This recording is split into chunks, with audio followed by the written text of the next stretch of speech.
John.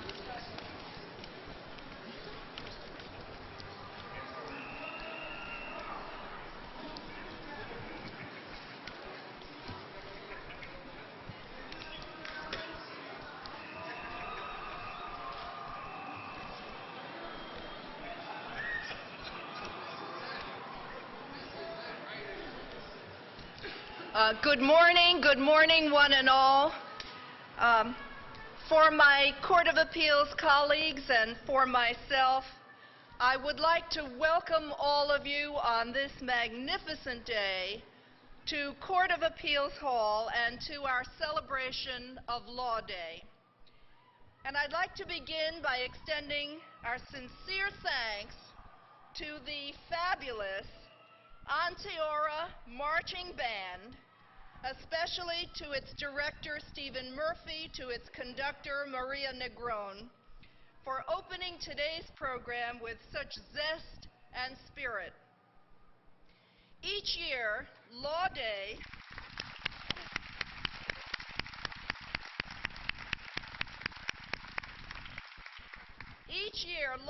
is celebrated across America to honor the strength and the ideals of our democracy and to highlight our individual rights and responsibilities as citizens of this great nation. As comfortable, perhaps even complacent, as many of us are about our status as American citizens, for many, this heritage is not very old.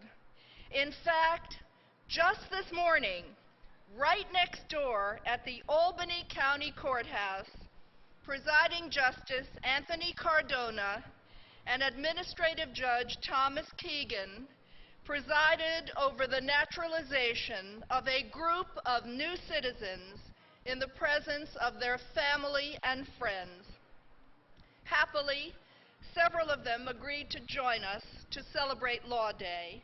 Also happily today with us are several American families who have adopted foreign-born children. Would all of you, indeed, with all of our guests who were born in other countries, please stand and accept our heartfelt welcome and our applause, and please do remain standing for just a moment.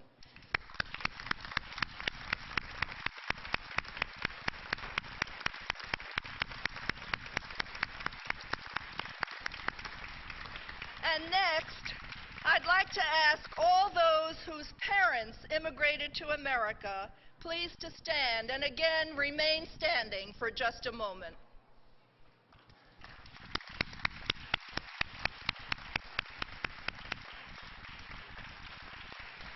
And next, if your grandparent or any other ancestor immigrated to America, please stand and remain standing for just a moment. And finally, would any Native Americans please stand? And now I invite all of you to join me in singing the Star-Spangled Banner.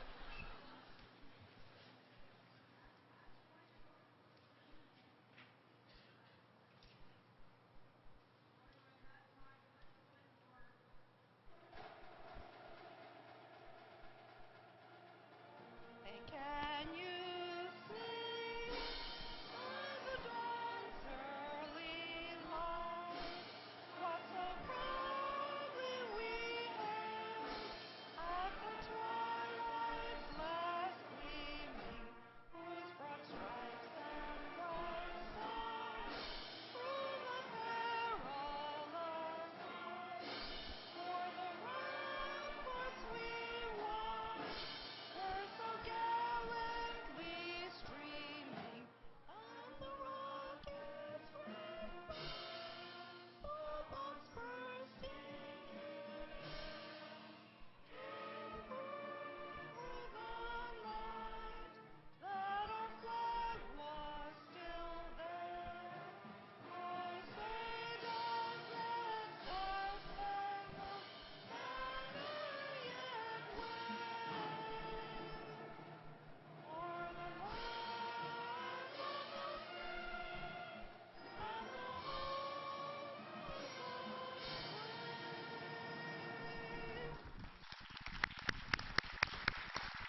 In 1958, the American Bar Association established Law Day, celebrating the rule of law as a counterpart to the Soviet Union's May Day display of military might.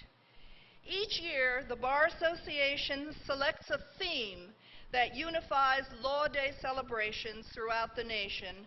This year's theme, again, is Celebrate Our Freedom.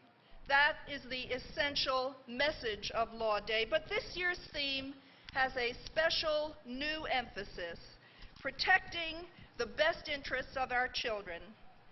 That term is familiar to lawyers and judges. It's the standard for deciding all sorts of legal issues affecting our youth. Because law unquestionably shapes the lives of so many children, the theme was chosen so that we might focus together on how our legal system can better protect the interests of children, and that is an especially important theme to me. I don't believe that the federal laws governing naturalization ever use the term best interests of children. So you ask, how does this year's Law Day theme bear any relation to the naturalization of citizens? And why is the theme an especially important one for me? I answer those questions from my personal experience as well as that of presiding Justice Cardona. Both of us are children of immigrants. Judge Cardona's father came to America from Italy, my own mother and father from Eastern Europe. I still remember my father describing the land of his birth as Poland, Russia, or Germany, depending on which soldiers were there that day. It's hard even to imagine the level of oppression and hopelessness that drove my father, a young man with nothing but his own dogged determination, to leave his family and cross the Atlantic Ocean to America. His parents and relatives who remained behind never escaped the atrocities of Europe. America truly is a land of immigrants, whether our children, our parents, our grandparents, whether from Europe or Africa or Asia or Central or South America or anywhere else on earth. Every immigrant, every family, every person here today has a moving story to tell, leading up to the warm embrace of Lady Liberty. But since I have the extraordinary privilege of standing at the microphone, I'd like to speak just a moment more about my own parents. Both of them were naturalized as adults in the 3rd Department, much like today's new citizens, where on a farm not all that far from Albany, they raised cows and chickens and instilled incredible ambition in their son and daughter. This was, after all, America, the land of freedom, the land of opportunity. Work hard and there is no end to what you can accomplish here, my parents taught me. Do good and forget about it. Do bad and worry about it, Judge Cardona's parents taught him. Judge Cardona and I both know how extraordinarily fortunate we are to have grown up in the loving and caring families we did. What pleasure it would have given my parents to see me as the Chief Judge. Only parents could believe that such a thing could ever happen to their children. What brought our families to these shores was hope for a future for themselves, of course, but first and foremost for their children. That was true when they became citizens, and it remains every bit as true of citizens to this day. I hope that every one of you has grand ambitions too, because, and I quote my parents, there is no end to what you can accomplish here in America. You can be a Court of Appeals judge. You can be a presiding justice, a lieutenant governor. You can be the attorney general. You can be the state bar president. Whatever you dream is possible here in America. Bold as our own family's dreams and ambitions may have been, perhaps the most audacious dreamers of all were our country's founders, who more than 2 centuries ago envisioned a nation under law with freedom and equal opportunity at its core. That is our heritage, vigilantly safeguarded by the rule of law, and that is our debt to future generations. As we ourselves dream and aspire and achieve, we must assure that all children have that very same opportunity.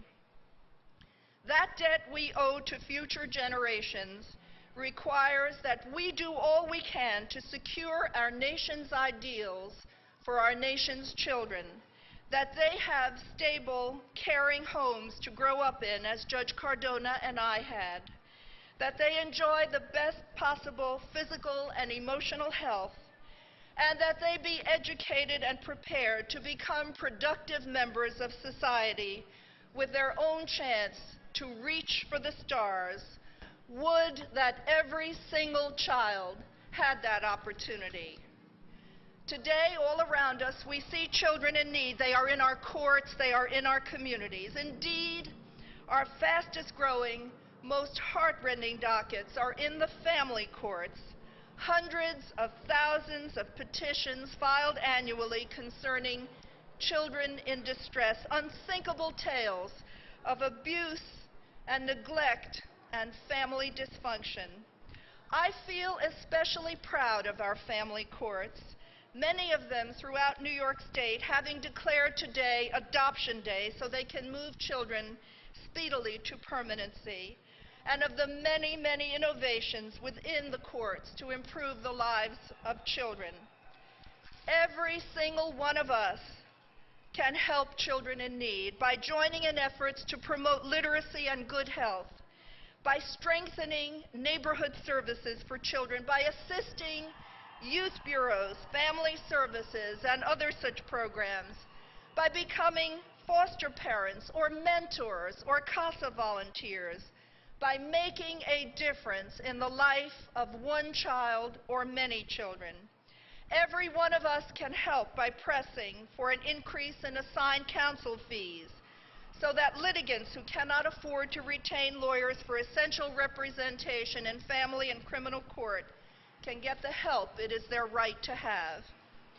There is another facet to promoting the best interests of our children. The best interests of our children also require that they know their history as individuals and as Americans, that they hear the stories of their own immigrant forebears and of America's founders, that they be trained in civics and the duties of citizenship, that they learn about the laws and the courts that have a vital role in securing the freedom we all enjoy. Throughout New York, schools are pairing with judges and lawyers and justice system employees to provide education in these areas, and I urge you all to participate. As part of that effort, I am so pleased today to announce the launch of the Unified Court System's Public Affairs website with hands-on learning programs for children of all ages. There's a flyer in the program that you have today. You can access a case of the month to chew on. You can arrange for speakers and court tours, real and virtual. You can even email a judge. My colleagues will tell you what fun it is to email a judge. We do it all the time.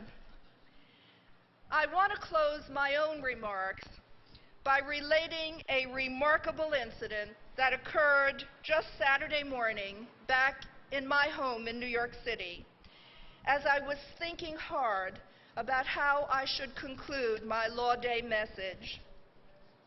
Suddenly on the radio, Public Radio International, I don't know how many of you might have heard this also, came a segment about the successes and the travails of great classical Jewish musicians who were forced to flee Nazi Germany back in the 1930s, and they went, of all places, to Hollywood. That was followed by interviews with 3 new Americans, an African author now living and teaching in Massachusetts, a Vietnamese author, and an Albanian singer now living in New York City, all three having fled political turmoil in their own homelands. As I listened, I was enormously moved by their experiences and by what it meant for them, as they each said, what it meant for them to be Americans. But above all, I was struck not by what they had gained, but by what we had gained, by how strengthening it has been for us as a nation to welcome people from every corner of the world in their search for freedom and for a better life for themselves and for their children. The Vietnamese author quoted what he called a Yiddish proverb that especially caught my attention. I had never heard it before, and this is how it goes. The son wants to remember what the father tries to forget. The son wants to remember what the father tries to forget. How important it is for all of us, sons and daughters of America, to remember the stories of our own parents and grandparents, hard as it may be for them to share those stories with us. To remember our own priceless heritage of freedom under law, and to remember children in need so that they, like us, can have their own chance to achieve the American dream.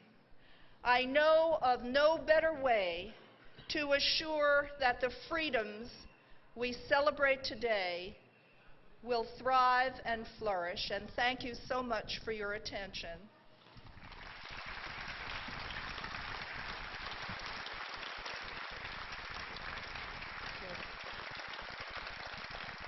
It is now my privilege to call upon our fantastic Lieutenant Governor, Mary O'Donoghue, for her Law Day message. Governor Donoghue.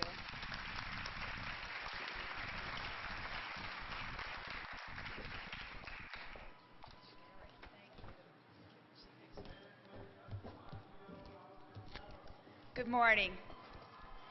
Thank you, Chief Judge Kaye. I am honored to join you and the Associate Justices of the Court of Appeals, Attorney General Spitzer, New York State Bar Association President Paul Michael Hassett, and everyone who's joined us on this glorious day, May 1st in the year 2001, to celebrate Law Day. As a lawyer, and especially as a former district attorney and state Supreme Court justice, it's wonderful for me to see so many people, from judges, lawyers, students, and citizens, taking time from your very busy schedules to reflect together today on the importance of the law in our society and in our individual lives. Today's topic, Celebrate Our Freedoms and Protect the Interests of Our Children, focuses our thoughts on one of the most vulnerable segments of our society, our children. First, I'd like to commend Judge Kaye for the many outstanding initiatives you have developed and implemented during your tenure to protect the best interests of our children. Judge Kaye has advanced a multitude of programs to reduce, first of all, the amount of time which children spend in foster care with the use of the Model Family Court program. She has introduced child care centers to 22 family courts in the state, so that children are not present during difficult and often emotional family court proceedings. She has created the Consolidated Domestic Violence Court pilot program so that litigants are not forced to appear in 3 different courts to resolve the very identical, sensitive family issues. She has also instituted the first juvenile probation violation court in the entire country to address minor infractions and to prevent the occurrence of the increasingly more serious violations by juveniles. Through these initiatives and so many others, Judge Kay has demonstrated time and time, over and over again, her deep and unwavering commitment to the welfare of the children in the Empire State. I certainly share her commitment to our children. Children must be a priority when they enter our court system. While serving as Rensselaer County District Attorney, I developed the Rensselaer County Coalition Against Abuse, in part to improve the way child sexual abuse cases were handled in my home county. In fact, the first trial that I tried myself as a new district attorney involved allegations of child sexual abuse. One goal of the Coalition Against Abuse was to reduce the trauma to child victims and to non-offending family members in the aftermath of sexual abuse disclosure through the provision of a child-friendly environment, an environment designed to enhance the investigation, the prosecution, and the treatment processes. From that starting point as district attorney and as chair of that coalition, I worked with a multidisciplinary team comprised of the many individuals and agencies across Rensselaer County who shared my concern about the welfare of our children, specifically in those sexual abuse cases.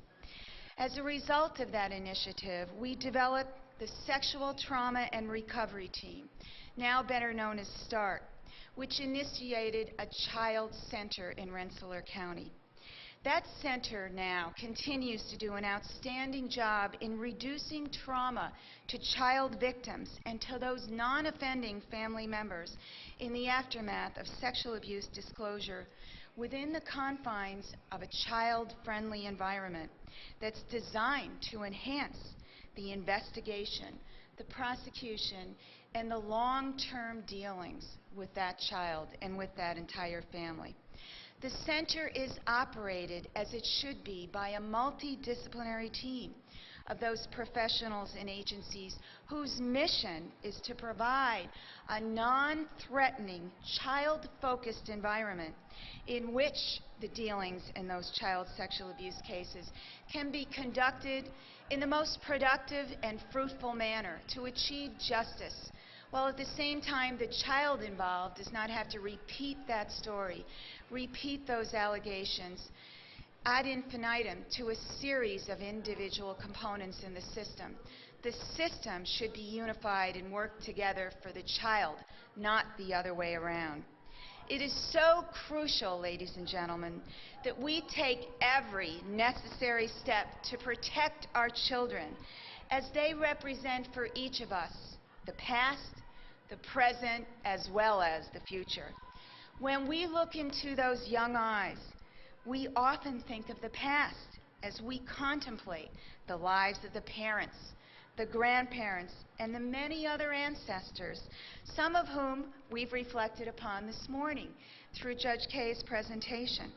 Ancestors whose hopes, whose dreams, whose accomplishments laid the groundwork for the heritage that now belongs to their children.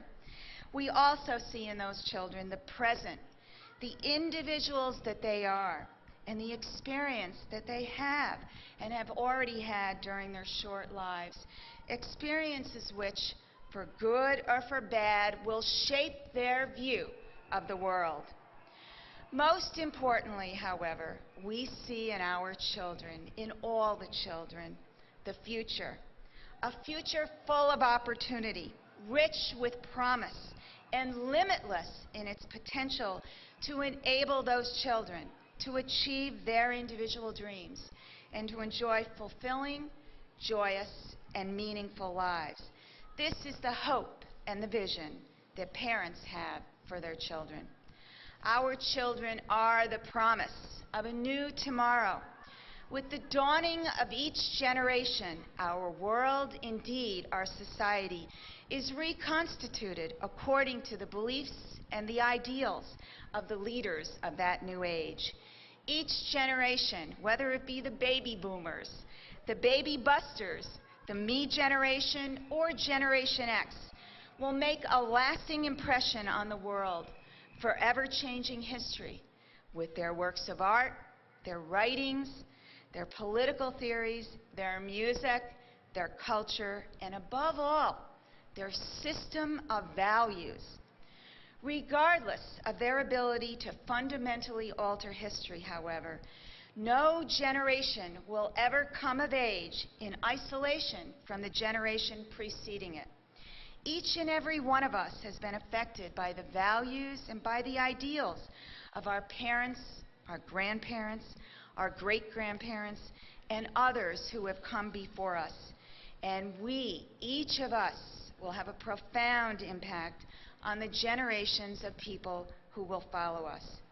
This principle is extremely important in the character education movement, which we see happening across our country. Over the past several years, we have seen an erosion in the value which many young people place on personal responsibility and personal safety. Parents, teachers, and judges have all seen evidence of this erosion. Too many children have committed or been injured in acts of violence, which occurred as a result of lack of respect for each other, for individuality, and for the precious gift of life. That is why, over 2 years ago, as the new chair of the Governor's Task Force on School Violence, I advanced to the Governor a proposal requiring our Board of Regents to include a civility, a citizenship, and yes, a character education component to be interwoven throughout our kindergarten through 12th grade curriculum. We have seen, and I taught my first 10 years out of college. I was a teacher in the public school system in New York State. My friends who are still in teaching had told me over the last 20 years in which I haven't taught of the changes they've witnessed. How through the 80s there was more of an emphasis on the 3 R's, which I wholeheartedly support, but sometimes to the exclusion of what many of us were taught as kids in the public school system.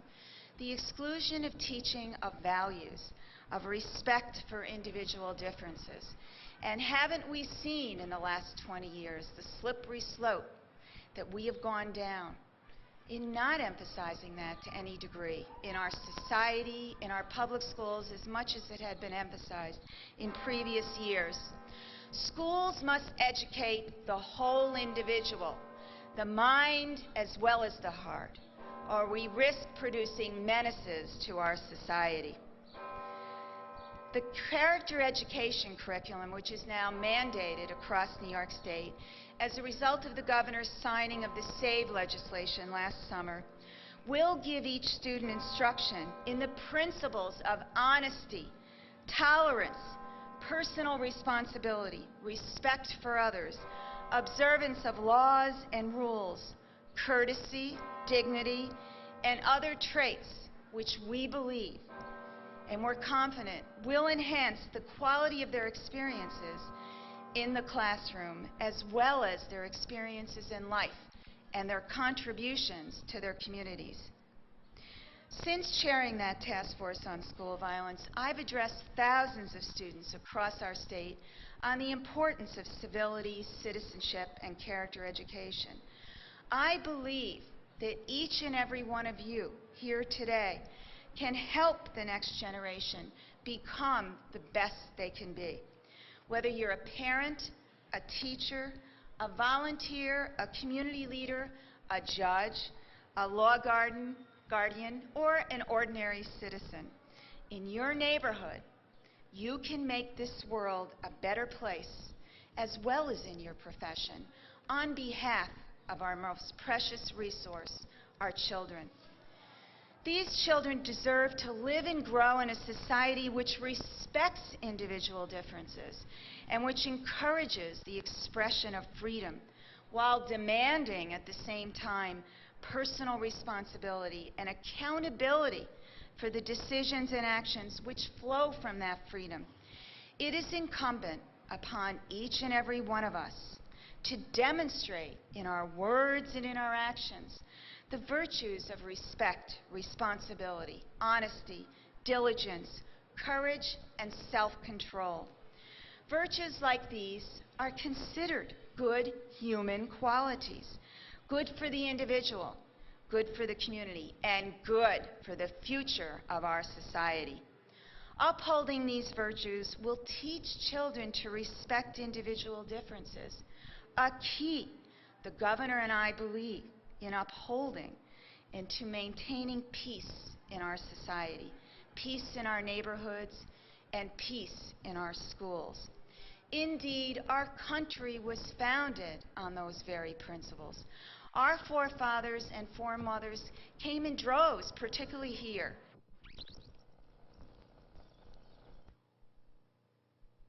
See and understand far more than any of us think they do. They observe interactions among adults, not just in their homes and in their schools, but in grocery stores, in shopping malls, in movie theaters, and in neighborhoods. The words and deeds of us as adults affect them in a myriad of ways. Even if you do not have children of your own, you can make a positive impact on today's children. These positive character traits and qualities, which can and should be modeled, taught, and continuously practiced in everyday interactions by each of us, are the pivotal way to teach our children.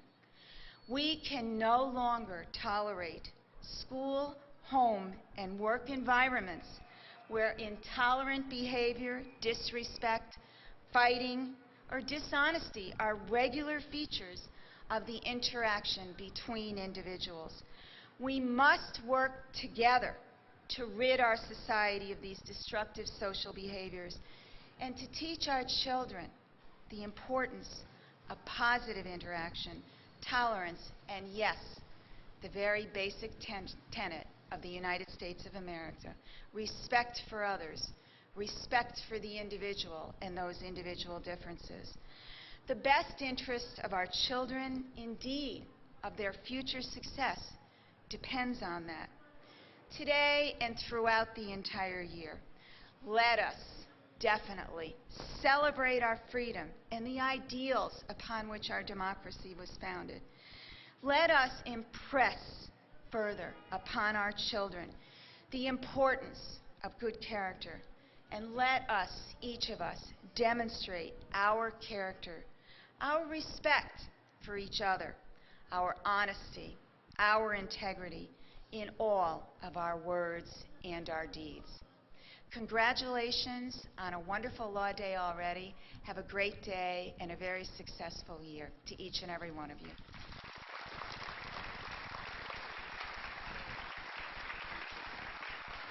Thank you so much, Governor Donahue, for that very inspiring and thoughtful message. You know, I was a bit remiss at the outset in not saying thank you to a group here, an interbranch committee, to whom I delegated something that weighed very, very heavily on my mind, the weather.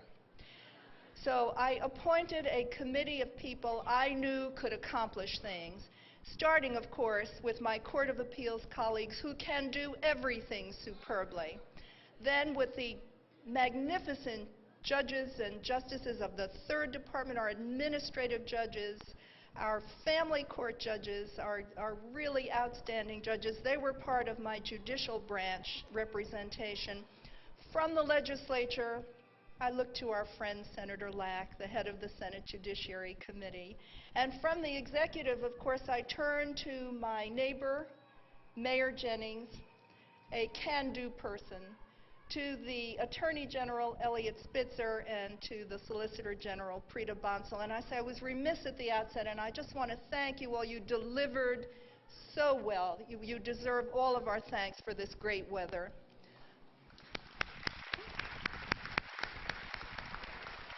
And I'd now like to call on my, and I forgot, our bar representative, Bill Carroll. I know you're the one who's responsible for that, or maybe it's your successor, Pat Buckland. But I'd now like to call on my executive branch representative, Elliot Spitzer, for his Law Day message.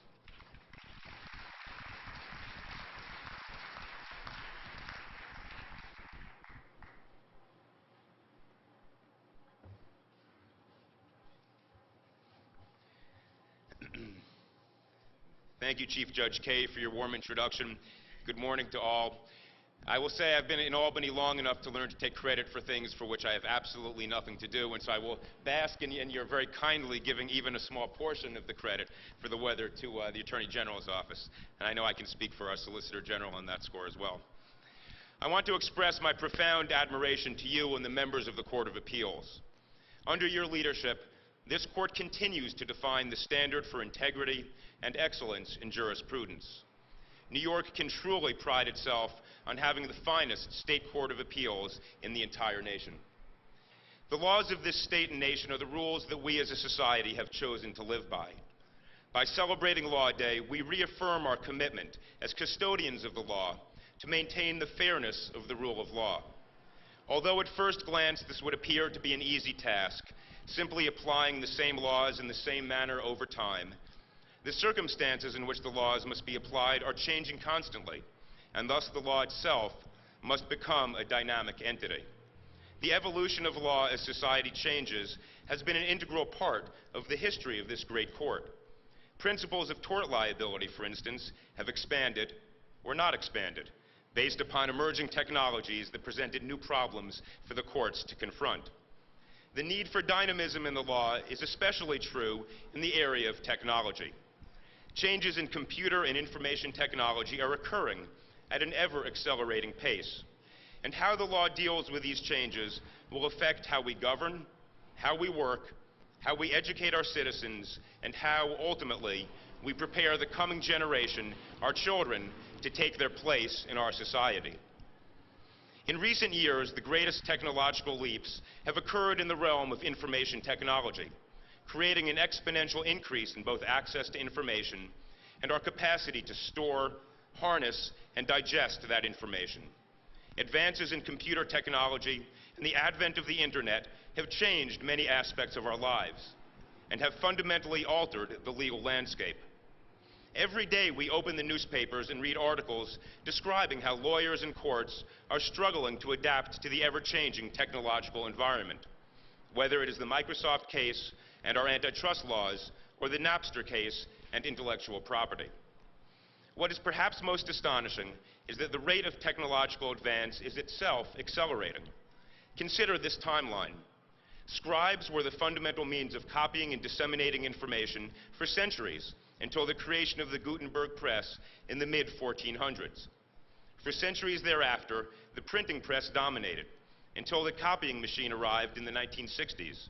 And now, merely 40 years later, we have leapfrogged over the internet to the wireless internet, creating access to information that is almost unbridled and perhaps uncontrollable. Whether we as lawyers are nimble enough to guide the law through the necessary corresponding evolution to adapt to these technologies remains to be seen. Indeed, we do not yet know whether our existing rules can apply at all to the challenges of these new technologies, or whether we will have to create wholly new legal structures to protect the public from the problems and risks that these technologies pose.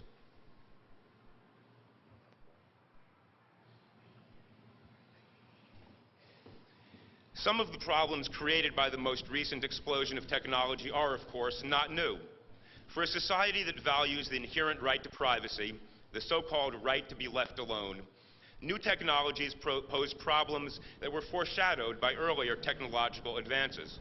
Indeed, by now we are all quite familiar with Justice Brandeis's famous observation more than a century ago in the Harvard Law Review that instantaneous photographs and newspaper enterprise have invaded the sacred precincts of private and domestic life, and numerous mechanical devices threaten to make good the prediction that what is whispered in the closet shall be proclaimed from the housetops. Even if he was a bit premature in his prognostication, Justice Brandeis was prescient in his understanding that privacy would be placed under assault by these new information technologies. The old-fashioned technology. Thank you, Chief Judge. Today, perhaps, we can assess just for a moment the balance sheet of our new information world. Most significantly, on the affirmative side of the ledger, has been the challenge to totalitarian regimes around the world. Information, of course, is the greatest threat to regimes that depend upon limiting the public's right to know. Pravda could be the truth in the old Soviet Union only when copying machines were controlled. limited in number, and any telephone could be tapped. Once information trickled and then flooded behind the Iron Curtain, the regimes of Eastern Europe fell. Access to information, even more than numerical superiority in ICBMs, is what brought down the totalitarian governments in the Soviet Union and elsewhere. Indeed, it is the continuing flow of information that pressures those surviving totalitarian regimes. Also on the credit side of the ledger is the democratizing influence on markets themselves of this astonishing new technology. The capacity of people to buy and sell, invest and thrive in the marketplace has grown enormously. Information is the lifeblood of efficient markets. In sum, whether by fighting the parochialism and narrowness fostered by limited access to ideas, or by expanding opportunities to participate in the economic realm, the Internet and its progeny have remade the world in affirmative ways akin to earlier transformational technologies such as the printing press, steam power, or the telephone. However, the Internet can also be a porthole into those parts of our society and our psyche that are less than appealing. And one critical issue that we must confront is how we, as lawyers and judges, construct a system of laws that permits us to protect our families from those unfortunate aspects revealed by this technological wizardry. For example, hate groups that had been atomized and unable to connect with other hate mongers now communicate on websites that trade in evil. The consequence has been vast growth in membership of such groups and a rise in reports of hate crime. Pornography travels across all boundaries via the Internet, and the explosive growth of trafficking of child pornography in particular has deeply troubled us all. Frauds and scams that were perpetrated through the mails have migrated to the web, increasing the number of potential victims and making enforcement more difficult. And identity theft, made possible by the proliferation of databases and online search engines, has become today's crime of choice. To some extent, these problems, lined up on the debit side of the Internet balance sheet, may be old wine in new bottles, old problems we are used to dealing with in the context of civil and criminal enforcement. But the problems are also now more difficult to confront, and we are only now grappling with how to do so. Viewed through the prism of the First Amendment, the Internet combines new and powerful communications technology with a classic question. How should the law resolve the tension between authorizing the state to protect its citizens from the social harms that certain kinds of words and pictures inflict, child pornography, fraud, threats of violence, for example, and at the same time protect an individual's right to communicate ideas and engage in the kind of robust, wide-open public debate that democracy needs to flourish and our First Amendment is designed to protect? Early legislative efforts to regulate the Internet sought in particular to protect minors from accessing sexually explicit material by criminalizing transmission of such material that was not just obscene, but also indecent or patently offensive. In invalidating such provisions of federal law, in ACLU v. Reno, the Supreme Court explained that Internet communication deserved more First Amendment protection than communication on radio or television. The Internet was not as invasive as radio and television, the court explained, because it was difficult to unexpectedly encounter sexually explicit or otherwise offensive material online, while it was much easier to encounter such material on radio or television accidentally. Moreover, the court explained, unlike radio and television, the Internet does not suffer from the scarcity that results from the limits on the broadcast spectrum, another of the rationales for regulation of the radio and television waves. Writing for the court, Justice Stevens also explained the very power of the Internet as a medium. Through the use of chat rooms, any person with a phone line can become a town crier, with a voice that resonates farther than it could from any soapbox. Through the use of web pages, mail exploders, and news groups, the same individual can become a pamphleteer. The court thus recognized that the medium it was affording greater protection than TV and radio had greater capacity to empower individual voices. Of course, this very potential is the double-edged sword, for it empowers the child pornographer and the pedophile no less than the town crier or the political pamphleteer. And just to show how hard it is for the law to keep pace with technology, ACLU v. Reno was decided just 4 years ago. But anyone who has used a search engine might ask today whether it really is that hard to unexpectedly encounter offensive material on the net. And will the court's effort to contrast the Internet and television make any sense as the Internet and television technologies converge? Do voice and video streaming challenge the court's underlying analysis? How do we protect our children in these circumstances? Though the Supreme Court found early criminal statutes regulating the Internet to sweep too broadly, my office and others have brought prosecutions under statutes more precisely tailored to preventing use of the Internet to harm innocent children. As the New York Court of Appeals recognized last year in People v. Foley, New York can permissibly prosecute persons using the Internet with the intent to lure or induce minors into sexual encounters. But such prosecutions may not be sufficient. To prevent the Internet from becoming a powerful means of preying on children, Internet service providers, ISPs, like every other business, have to be held responsible under certain circumstances. In this vein, my office recently successfully prosecuted an upstate ISP for turning a blind eye to reports that the service was being used to distribute graphic child pornography. The ISP had claimed that because this was the Internet, the ISP was immune from liability, usually imposed on any other business that created a hazard or encouraged a crime. We believe that the Internet was afforded no special sanctuary from criminal law. Indeed, this particular ISP, once on notice, could have easily screened out the truly abhorrent materials it carried, pornographic materials that receive as little First Amendment protection as any other illegal contraband. And therefore, the ISP, we felt, was just as subject to prosecution as any other business.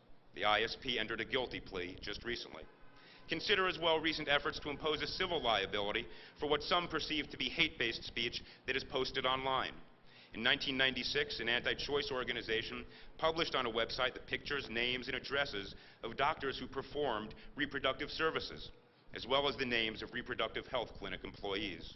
The website, dubbed the Nuremberg Files, marked the names of those already victimized by anti-abortion terrorists, striking through the names of those who had been murdered and graying out the names of those wounded. This website was sufficiently close to violent anti-choice activists that it allegedly marked through the name of Dr. Barnett Slepian, the slain Buffalo doctor, even before the mainstream press had reported his murder. In response to the postings on this website, several doctors claimed that the organization responsible for the website had threatened violence against them in violation of federal and state law. A federal jury in Oregon found that the statements were threatening on their face and therefore unprotected speech under the First Amendment, and awarded the doctors $107 million.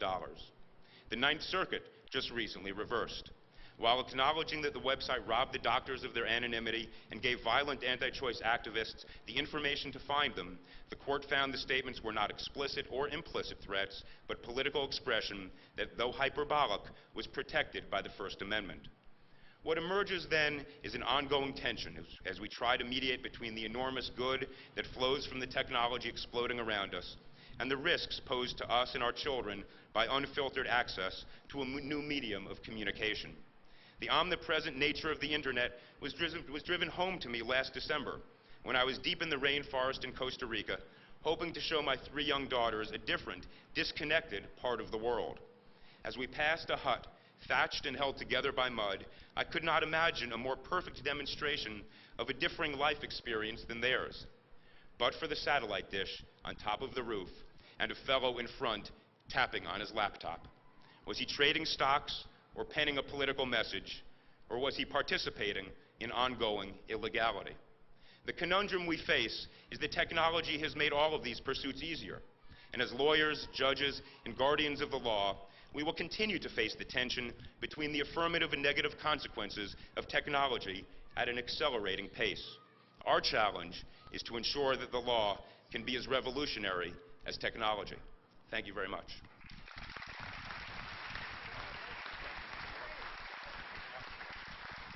Should I leave it here? Thank you, General Spitzer. I'd like to acknowledge 2 additional members of my Sunshine Committee that I had omitted previously, Senator Michael Balboni and our Health Commissioner, Dr. Novella. Welcome, welcome. We're so pleased to have you here. And I'd now like to call upon the New York State Bar President, Paul Michael Hassett, for his Law Day message.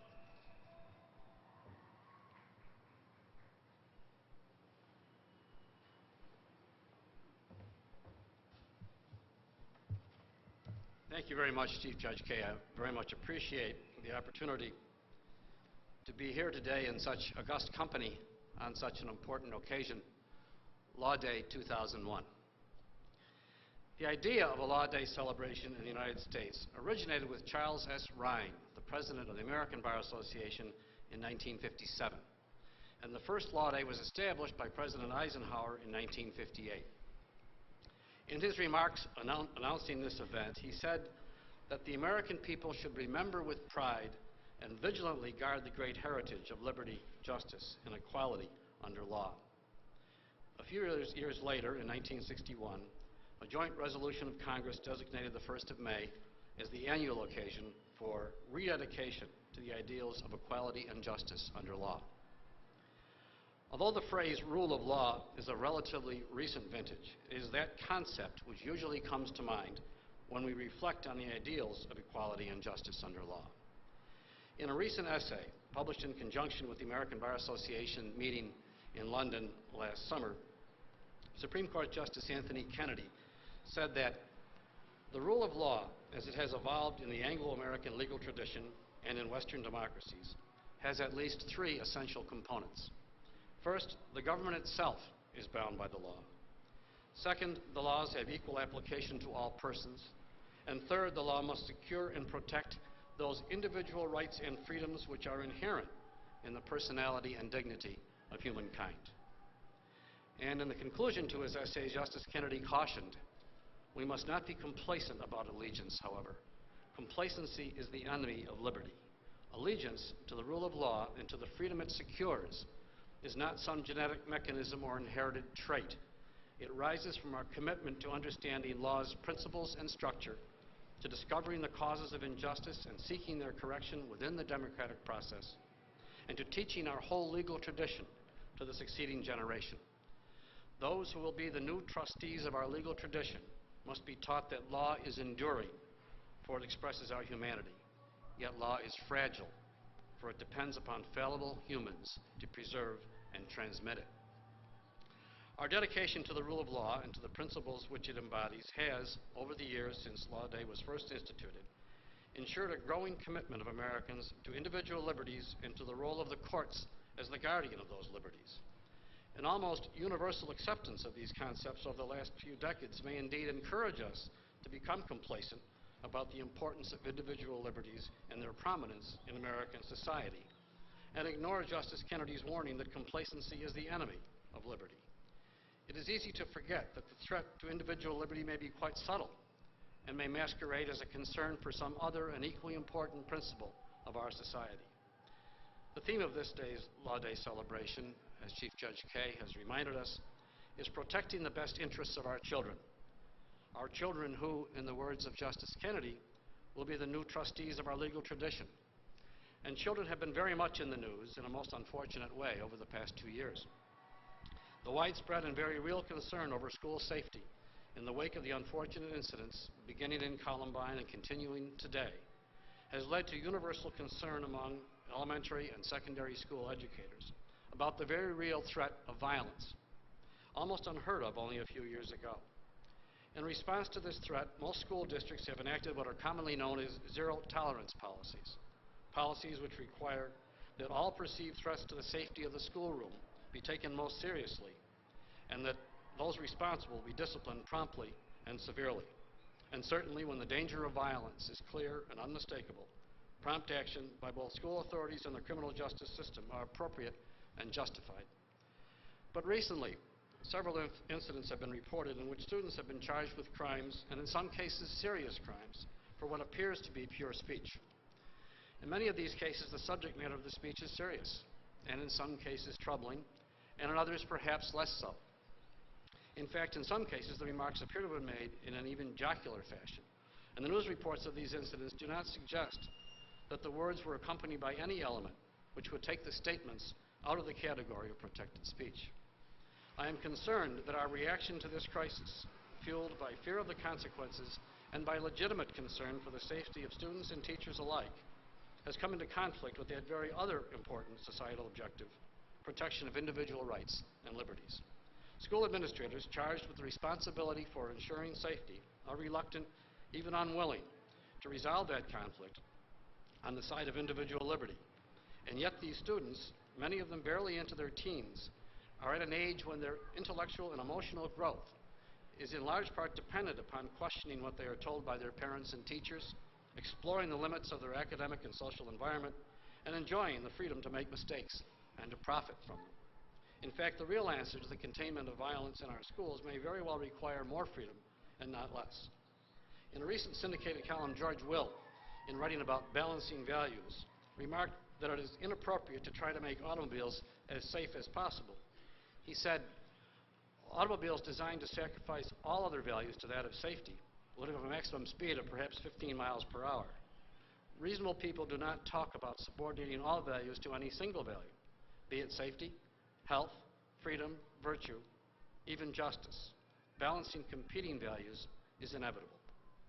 And that means that school administrators must balance their responsibility to ensure safety against their responsibility to encourage the young men and women entrusted to their care to explore their environment in ways that are often immature, irresponsible, and yes, sometimes even threatening. At its meeting in San Diego in February, the American Bar Association adopted a recommendation of several of its sections and committees opposing zero tolerance policies that mandate either expulsion or referral of students to juvenile or criminal court without regard to the circumstances or nature of the offense or the student's history. In its thoughtful report, the ABA points out that zero tolerance began as a congressional response to students with guns, although gun cases are the smallest categories of school discipline cases. Zero tolerance has become a one-size-fits-all solution to all of the problems that schools confront.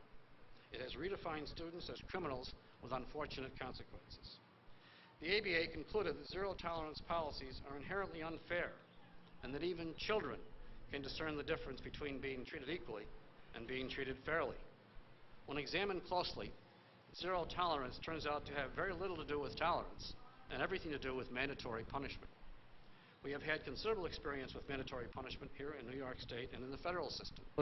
Address true disciplinary problems, and the school policies for dealing with them focus on individualized responses to students with due regard to student safety and also to the educational needs of the student body.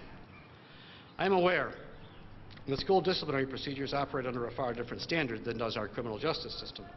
And I certainly do not mean to suggest that any threat of school violence, however innocent or jocular its motivation, should go unpunished and freedoms. I think we all understand that some of the students who foolishly say things that are inappropriate or repugnant will, in time, grow into more mature scientists, engineers, doctors, and even lawyers and judges. Introduces the possibility that a particular incident will be misjudged and that school safety may be imperiled as a result. School administrators and school boards can be expected to resist the removal of zero-tolerance policies because the lack of those policies would require the exercise of considerable wisdom and judgment in their implementation of discipline. I am confident, however, that school administrations very often do not need the assistance of the law to accomplish their objectives. On the contrary, we who have devoted our lives to the study and pursuit of the law know only too well that it is the minority who most often need the protections of our Constitution and who most often must rely on the rights it guarantees to them. This minority includes young men and women, perhaps as immature as we once were, and perhaps as challenging of authority as I hope they are, who may make statements that are merely thoughtless and perhaps genuinely threatening.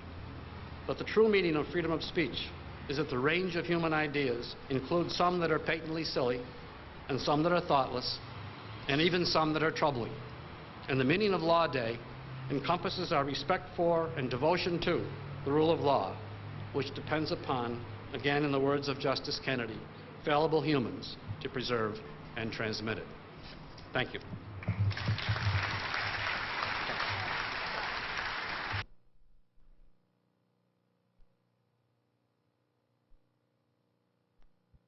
Jonathan Lippman.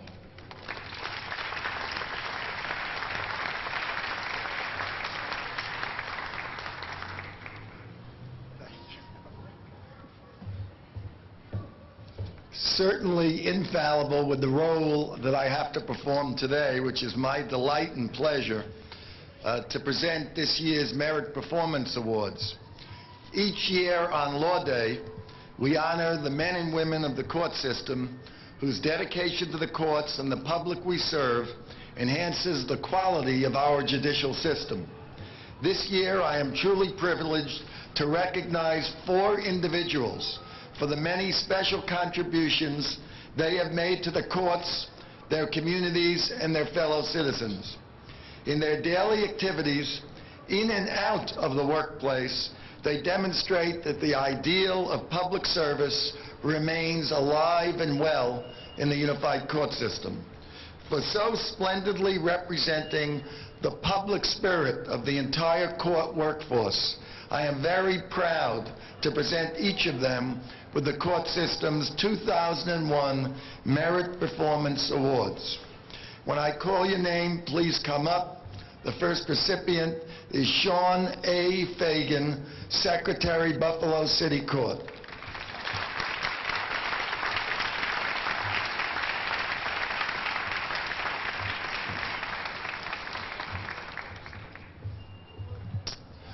Sean A. Fagan, a highly regarded secretary in the Buffalo City Court since 1996, devotes tremendous time and energy to improving the lives of young people through her service in numerous community organizations, churches, and schools. Sean focuses on 2 crucial areas: voting and education. She has recruited and trained young volunteers to help operate polling sites in the Buffalo area as part of the innovative Kids Voting program. She also serves as the Voting Empowerment Chair of the local chapter of the NAACP, which under her leadership registered more than 1,000 new voters last year. In addition, Sean devotes enormous time and energy to improving the educational experience in the Buffalo schools at every level. Last year, she organized Bennett High School's Black History program, participated in the school's Teacher for a Day program, and regularly lectured young people on the importance of education. She is also a member of the Buffalo Board of Education's Root Cause Analysis Team, which researches key issues such as the relationship between educational success and parental involvement in the schools.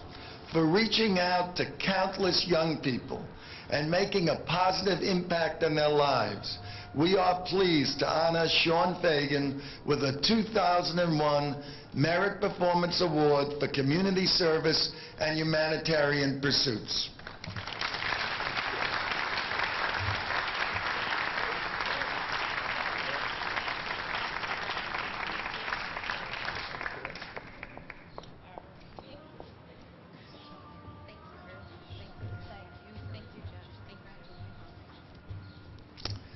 Gary A. Mazer, Court Officer, Nassau County District Court.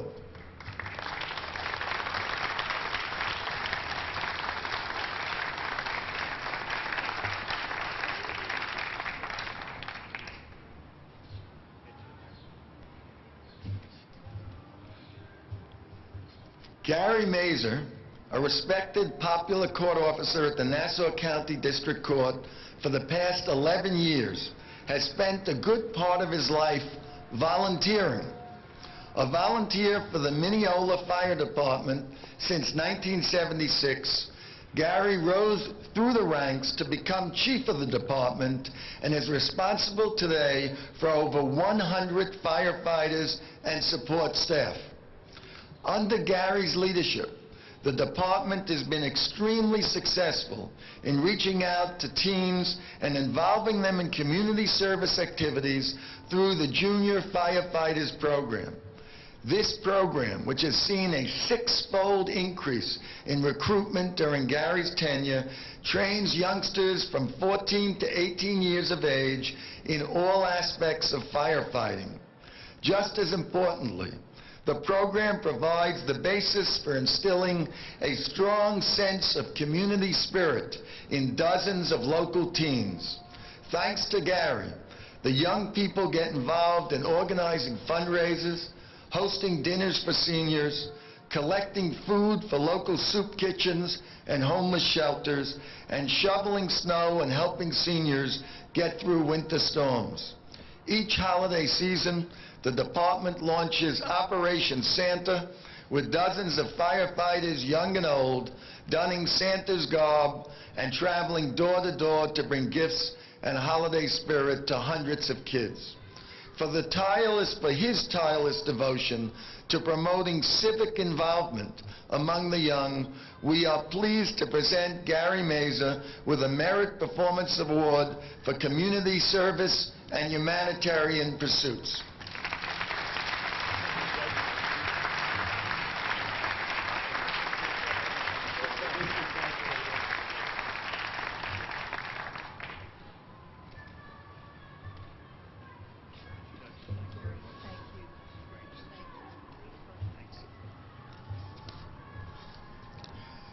Jacqueline Greene, Principal Office Assistant, Westchester County Family Court.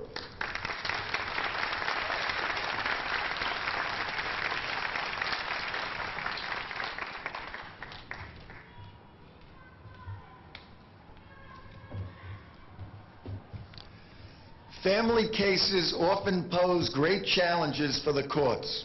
But thanks to employees like Jacqueline Greene of the Westchester County Family Court, the court system is constantly improving its services to families and children. Within months of her arrival at the court, Jacqueline had not only mastered her job responsibilities, but even took part in completely revamping the court's automation systems and retraining the court support staff. In the hectic and often stressful atmosphere of family court, no one is better than Jacqueline at interacting with the many anxious, sometimes agitated litigants. She has an unflappable personality and is unfailingly courteous, sensitive, and helpful. She has left a lasting impression on countless litigants, lawyers, and judges. In addition to dealing with the public, Jacqueline's office is responsible for handling inquiries from probation officers, caseworkers, and other officials. Her efficiency, diligence, and resourcefulness have been lauded so often that we couldn't help but take notice. For her exceptional, caring commitment to the children and families served by the Family Court, we pay tribute to Jacqueline Greene with a Merit Performance Award for superior work performance.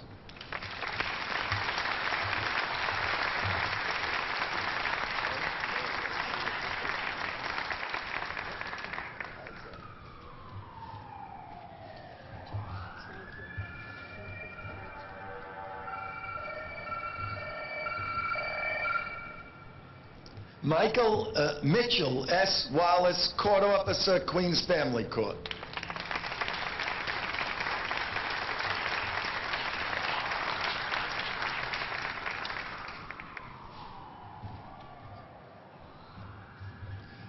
Last August 7th, Court Officer Mitchell Wallace was commuting home from the Queens County Family Court when there was an unexpected development. The Long Island Railroad conductor announced that there was a medical emergency and urged anyone on board with medical training to come forward. Mitchell responded immediately to the plea for help and found Mark Ingberman collapsed on the floor of the train. Mr. Ingberman was not breathing and had no pulse. He was in cardiac arrest. Without hesitating, Mitchell began performing mouth-to-mouth resuscitation and applying chest compression. He continued his resuscitation efforts for 15 minutes until paramedics with a defibrillator arrived to restart Mr. Ingberman's heart. Mitchell accompanied him to the hospital and later met with his family to explain what happened. The physicians who treated Mark Ingberman credited Mitchell with saving his life. Mr. Ingberman and his wife